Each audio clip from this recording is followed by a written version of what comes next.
नमस्ते दोस्तों, गुड़ी पड़वा की आप सभी को खूब सारी शुभकामनाएं। ये हमारा नया साल है जब ब्रह्मा जी ने इस सृष्टि की रचना करनी शुरू की थी। नए फूल आते हैं और आप सुन ही रहे हैं, पक्षी भी काफ़ी खुश होते हैं उन फूलों को देख के। और हर जगह हम देखते हैं हरियाली छाती है ज़्यादा से ज़्यादा। जो हमने होली का पर्व मनाया, जब हम बुराइयों को जला देते हैं और उनको पीछे छोड़ के नए कल की शुरुआत करते हैं, तो वो हमारे लिए होता है हमारा नया साल। तो इस भावना के साथ इस वीडियो का शुभारंभ करते हैं, जो मैं doctor Pallavi Chaturvedi Hahnemannian homeo forum से आज बनाने जा रही हूँ। एक बहुत ही मज़ेदार रेमेडी है, बहुत काम की रेमेडी है और बहुत खूबसूरत है उसकी पर्सनालिटी, क्योंकि वो है हमारी घास। आप देख सकते हैं, गिर गई वो।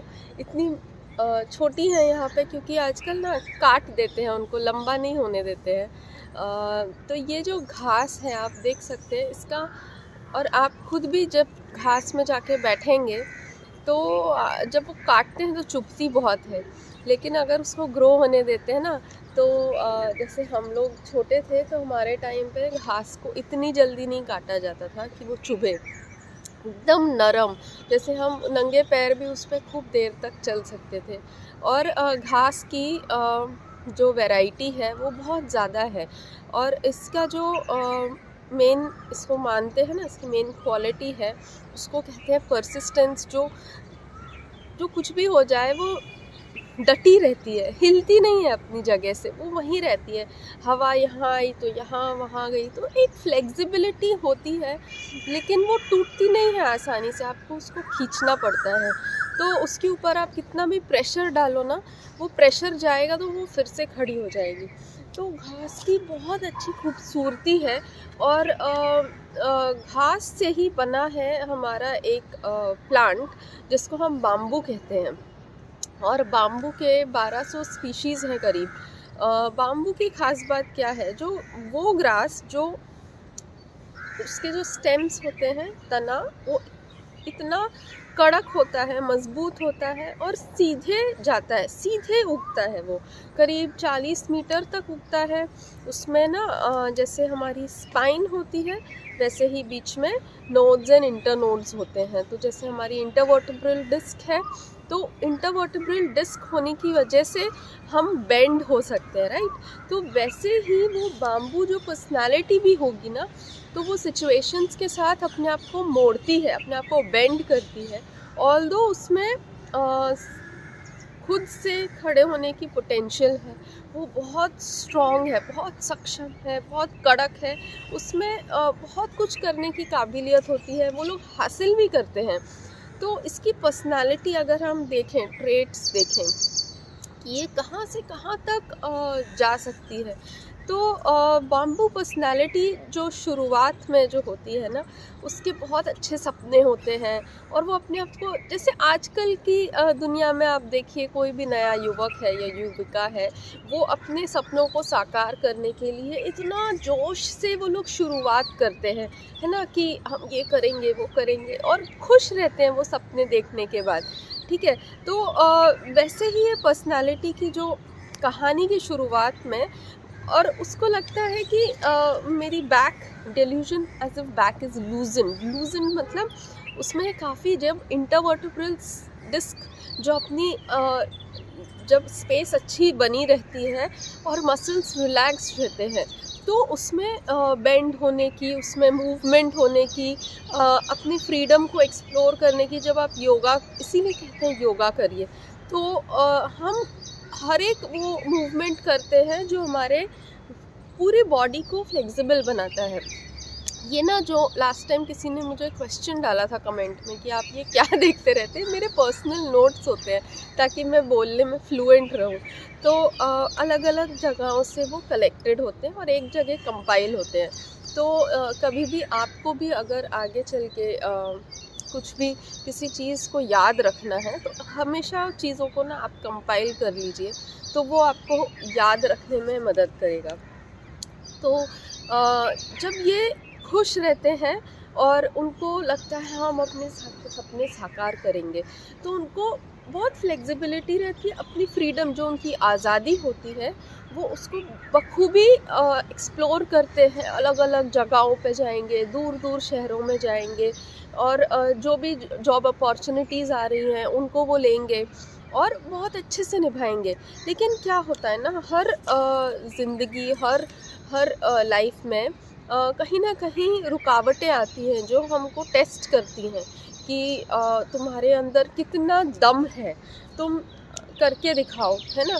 तो वो दम है ना, वो उसका यहाँ पे हम देखेंगे कि उसका दर्द भी क्या है और उसके अंदर दम भी कितना है।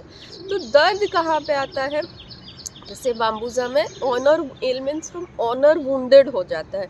तो ऑनर क्या हो, जब कोई इंसान बहुत अच्छे रुतबे पे होता है, बहुत कुछ हासिल करता है, तब जाके वो ऑनरेबल बनता है।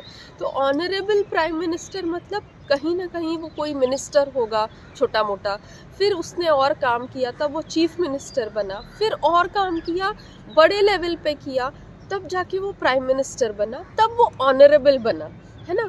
तो ये इसमें आता है एलिमेंट्स फ्रॉम ऑनर वुंडेड, मतलब वो कोई बड़े रुतबे का, बड़े लेवल का, बड़े पोस्ट पे भी एक इंसान हो सकता है जो बैम्बू पर्सनालिटी में कन्वर्ट हो सकता है।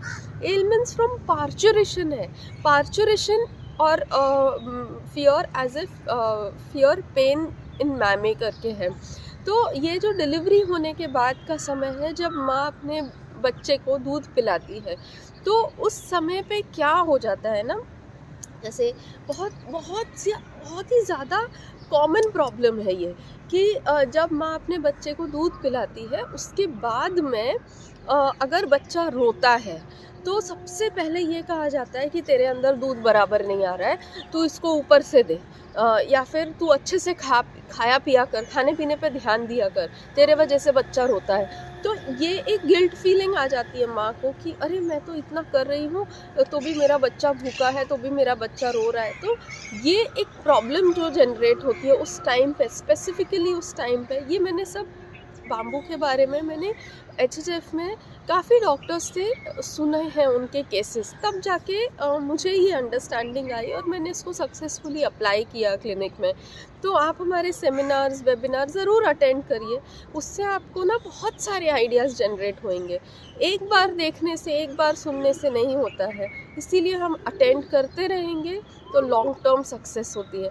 तो जो डिलीवरी के बाद का स्पेशली पीरियड होता है ना, जब माँ नई माँ बनी होती है तो नया कुछ करती है और उसमें उसको लगता है कि मैं ठीक से कर पा रही हूँ कि नहीं, मुझसे हो पा रहा है कि नहीं, मेरा बच्चा मतलब पेट भरा है कि नहीं उसका, कि वो अभी भी भूखा है। उसको समझ नहीं आता है कि बच्चा रो क्यों रहा है, क्योंकि वो कुछ नया किया है, उसने पहली बार ऐसा कुछ हो रहा है। तो अगर कुछ गड़बड़ हो रही है या उसकी डिलीवरी में उसने सब कुछ है, उसके अंदर फुल पोटेंशियल है, मतलब जो ब्रेस्ट है उसकी वो दूध से भरी हुई है, लेकिन वो क्या होता है, इनिशियली गांठें बन जाती हैं और बहुत पेनफुल गांठें होती हैं वो। तो वो लगता है कि ये दूध निकल भी रहा है कि नहीं, बच्चा इतना सक कर रहा है, सकिंग में बहुत मेहनत लगती है, तो वो सक तो कर रहा है लेकिन वो बच्चे के पेट तक पहुंच रहा है कि नहीं। तो वो जो घबराहट होती है, वो जो डर होता है अपने बच्चे के लिए, कर रही हूँ, सफिशेंट कर रही हूँ कि कहीं कमी रह जा रही है, तो वो जो फीलिंग आती है ना बाम्बूजा के अंदर, वो बहुत इम्पॉर्टेंट है। और इसीलिए वो इम्पेशंस चिल्ड्रन अबाउट में जाती है कि बच्चे को कुछ भी होता है उसको लगता है मैं कैसे कुछ कर दूँ, उसके लिए कुछ अच्छा कर दूँ।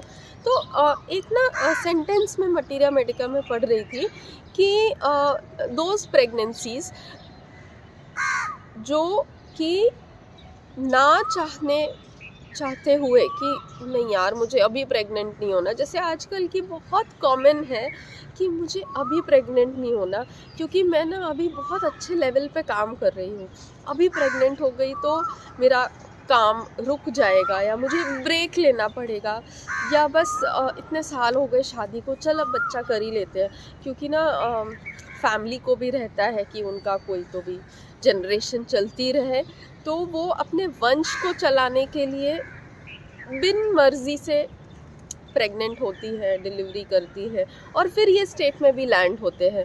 तो ऐसे स्टेट में ऐसे जो फीलिंग्स हैं जनरली नहीं चाहने वाली प्रेगनेंसीज़ में ज़्यादा होते हैं, क्योंकि वो खुद अंदर से बहुत ज़्यादा खुश नहीं होती है, तो वो गिल्ट फीलिंग और फिर लगता है कि सफिशिएंट प्रोवाइडर है कि नहीं। तो ऐसे जो सिचुएशंस है आप उनमें बाम्बूज़ा ज़रूर सोचेंगे। तो फिर वो क्या कर रहे हैं ना, वो ये सब होने के बाद भी वो काम तो अपना अच्छे से करते हैं, डटे रहते हैं, लेकिन उनको लगता है यार ये मेरे साथ ठीक नहीं हुआ, ऑनर वुंड हुआ ना। मतलब ऑनर कब वुंड हुआ कि किसी के ऊपर उसने बहुत ज़्यादा भरोसा किया और उसने उसके साथ दगाबाजी की, तो वो पूरा का पूरा बिट्रेयल का फीलिंग नहीं है, पर ऐसा उसने सोचा नहीं था कि ऐसा हो जाएगा। वो डिसीव हो जाते हैं लोगों से, हाँ, बेवकूफ़ बन जाते हैं, क्योंकि वो बहुत इनोसेंट से लोग होते हैं। अपने बस हार्ड वर्क पे विश्वास रहता है उनको कि हम काम करते रहे। Excitement with perspiration of head है, वो बहुत करते रहते हैं, अपने दिमाग से इंटेलेक्चुअली सोच के करते रहते हैं बस। लेकिन कहीं ना कहीं ये प्रॉब्लम्स आती हैं। Delusion, everything is controlled by destiny. Destiny जो है हम खुद बनाते हैं, नसीब हम लेके पैदा होते हैं, लेकिन वो नसीब को हम पलट सकते हैं, हम उसको दूसरी दिशा भी दे सकते हैं। जैसे हम विद्वानों को दिखाते हैं हमारे ग्रह नक्षत्र कैसे चल रहे हैं, लेकिन हम सिर्फ उस पे लेके थोड़ी ना अपने आप को बैठे रहते हैं कि हाँ मेरे तो नसीब में लिखा है मैं बड़ा आदमी बनूंगा। तो बैठे बैठे नहीं बनेगा ना भाई, तो काम करना होगा, मेहनत करनी होगी, लगन दिखानी होगी कि हाँ मुझे वो अचीव करने के लिए कुछ करना है। तो उसको रहता है, बाम्बूज़ा की फीलिंग है कि everything is controlled by destiny. Destiny में हम अपना फिक्स गोल रख के और उसकी तरफ हम बढ़ते हैं, कदम से कदम मिलाते हैं सिचुएशंस के साथ और प्लानिंग करते हैं और अपने हुनर को और मजबूत और उसको कैसे हम चैनलाइज करें वो सोचते हैं। तो उसकी तरफ हम, तो उसको लगता है कि जो भी मैं करूँगा, जो स्टेप्स लूँगा, जो मैं कार्य करूँगा, उसके हिसाब से ही मुझे फल मिलेगा। तो ये नहीं है कि बैठे बिठाए या सोच के या सपनों में रह के मिलेगा। तो वो उसकी तरफ प्रयत्न बहुत करते हैं, बहुत जोश से आगे बढ़ते हैं और कोई भी सिचुएशन ऐसी आई तो उनको भी फेस करते रहते हैं। लेकिन उनके अंदर ना इमोशनल एक वो होता है कि इमोशंस को कैसे डील करें उसकी समझ नहीं होती है। होशियार तो बहुत होते हैं, लेकिन वो अपने काम की तरफ होते हैं। एक इमोशनल जो समझदारी होनी चाहिए कि रिश्तों को कैसे रिश्तों के नीड्स को कैसे फुलफ़िल करें, वहाँ पे वो थोड़ा सा चूक जाते हैं। लेकिन काम में बढ़ने की, उसमें ऑडेसिटी, डिक्टेटोरियल, डॉगमैटिक, आप सब कुछ ले लीजिए और फिर उसको लगता है delusion as a back is packed with streaks of fog. Back उसका सपोर्ट सिस्टम है, जो उसको लगता है ये कमज़ोर है, ये मुझे उतना जो आसपास का एनवायरनमेंट है वो इसको करने में मुझे उतनी सहायता नहीं दे रहा है। तो स्ट्रीक्स ऑफ फॉग क्या जताता है ना कि वो बहुत कमज़ोर हो चुका है, वो कहीं भी अब क्लैरिटी नहीं है उसको अपनी लाइफ को लेके। इसके लिए उसको लगता है मैं कर तो सकता हूँ यार, लेकिन मुझे सहायता करने वाला कोई नहीं है, या मुझे कोई भी मदद नहीं कर रहा, मैं अकेले ही बढ़ता जा रहा हूँ। और वो अकेलेपन के चक्कर में, जैसे डिवोर्स केसेस होते हैं तो उनमें क्या हो रहा है, जैसे छोटे बच्चे होते हैं, आप छोटे बच्चों में भी बाम्बूज़ा सोच सकते हैं। Look that can not bear to be look that रहता है कि वो एकदम कॉन्फिडेंस के साथ अपनी आँख से आँख मिला नहीं सकते हैं। टिमिडिटी अपीयरिंग इन पब्लिक, कोई भी पब्लिक के सामने भी वो बोलने में हिचकिचाते हैं, क्योंकि इतनी क्षमता होने के बाद भी कहीं ना कहीं जो प्रॉब्लम्स आती है जहाँ वो अकेले रह जाते हैं, उसकी वजह से उनका कॉन्फिडेंस ड्रॉप हो जाता है। इसकी वजह से वो बोलने में कतराते हैं, डेल्यूजन पुअर समझते हैं अपने आप को। और फिर वो क्या, एक उनमें चेंज ऑफ शेड आता है, उनको लगता है कि मैं सफिशिएंट नहीं हूँ, इसकी वजह से मैं नज़र नहीं मिला सकता। तो वो जो गरीब बच्चे होते हैं जिनमें पढ़ने की बहुत चाहत होती है, लेकिन उनको लगता है कि नहीं मुझे सपोर्ट नहीं है, पैसा सफिशिएंट नहीं है, एंग्जाइटी मनी मैटर्स में चले जाते हैं। तो वो जो सिंगल जो जोड़ा था पहले, अब वो सिंगल रह गया है। तो अब उसको लगता है मैं उतना कर पाऊँगी कि नहीं कर पाऊँगी, मैं जो कर रही हूँ मेरे बच्चे के लिए सफिशिएंट है कि नहीं है, तो मैं कहाँ से जुगाड़ करूँ, मैं और क्या क्या करूँ। तो स्लम डॉग मिलियनेयर में जो बच्चे दिखाते हैं स्मॉल एज के, तो वैसी वाली सिचुएशन है कि करने के लिए बहुत कुछ कर ले, लेकिन सपोर्ट सिस्टम तो स्ट्रॉन्ग हो। मैं अपने पेरेंट्स के ऊपर अपना बच्चा छोड़ के जा रही हूँ, उनको भी तकलीफ़ हो रही है, मैं अपना काम तो ठीक से कर ही रही हूँ, वहाँ पे प्रमोशन पर प्रमोशन मिल रहा है, लेकिन असली लाइफ में प्रमोशन उसको लगता है कि नहीं, मैं अच्छी माँ नहीं हूँ या मैं अच्छी बेटी नहीं हूँ, मैं उतना अच्छा कर नहीं पा रही। तो ये एक फीलिंग उसको दिन पे दिन कमज़ोर करती जाती है, स्टिफनेस आती जाती है, डेल्यूजन, बॉर्न टायर्ड, और धीरे धीरे उनकी रुचि हर चीज़ से कम होने लगती है कि laughing never, nursing aversion, caring aversion, कि अब नहीं सोचना किसी के बारे में, अब मैं और नहीं कर सकती। धीरे धीरे एक कमज़ोरी आने लगती है। तो आप ये रेमेडी को, इसमें बहुत सारे रूब्रिक्स हैं, आप इसको सक्सेसफुली अप्लाई करिए अपने क्लिनिक में। हमारा वेबिनार हुआ था जहाँ मैंने एक केस के साथ ये ली थी, और भी केसेस ऐसे आपको मिलेंगे जिसमें आप इसको बहुत अच्छे से यूज़ करेंगे। वीडियो को लाइक, कमेंट और सब्सक्राइब एंड शेयर ज़रूर करिए, और आपको पसंद आए तो करिए, और नहीं पसंद आ रहा है या और कुछ रुकावट है या कोई डाउट है तो आप कमेंट बॉक्स में कमेंट करिए। Thank you so much, bye, all the best.